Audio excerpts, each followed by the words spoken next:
রাশা, নিচে গাড়ি রাখা আছে, ফারদিন আর নীনাকে নিয়ে গাড়িতে বসো। কিন্তু বড় মামি। আর একটা কথাও বলবে না। আমি তোমাদের সাথে এই ব্যাপারে পরে কথা বলবো। কি হলো, যাও।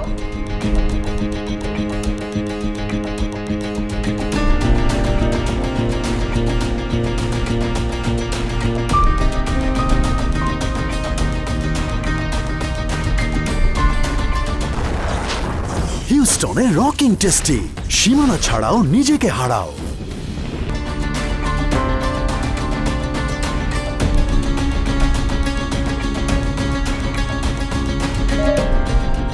কি যেন তুমি বলছিলে নাহিয়ান? এই ফ্ল্যাটে তুমি একাই থাকো?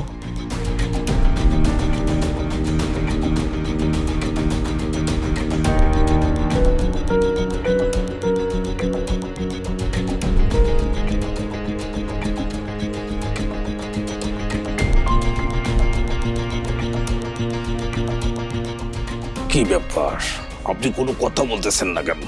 অন্য সময় তো খালি পটর পটর পটর পটর করেন।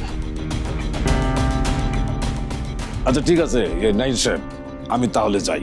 এইসব পারিবারিক ক্যাসালে আমার থাকাটা একদমই সমীচীন না, আর আমি এসব পছন্দও করি না।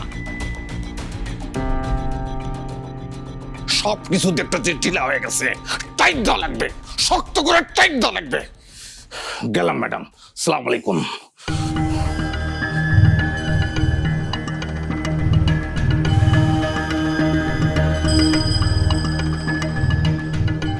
তুমি এই বাসায় একা থাকলে এই মেয়েটা এখানে কি করছে?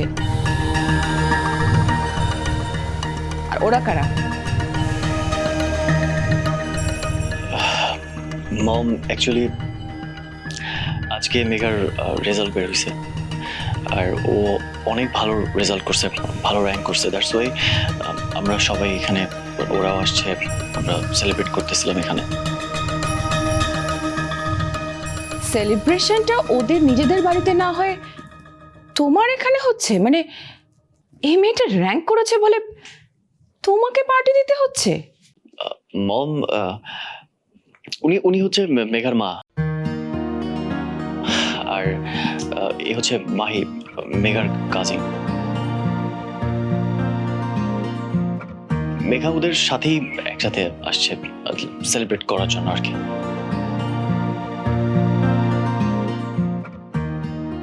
নাহিয়ান ভাইয়া, মেঘা আপু আমাদের সাথে। মাহি, বড়দের কথার মধ্যে ছোটদের কথা বলতে হবে না।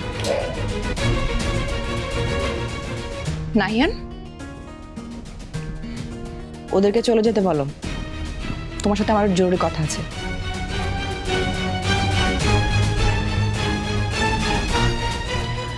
আপনারা এবার আসতে পারেন প্লিজ। এখনো চুপ করে থাকবি মেঘা? মা, ওনারা তো কথা বলতেছে, আমি আউটসাইডার হয়ে কেন কথা বলবো? চলো আমরা চলে যাই।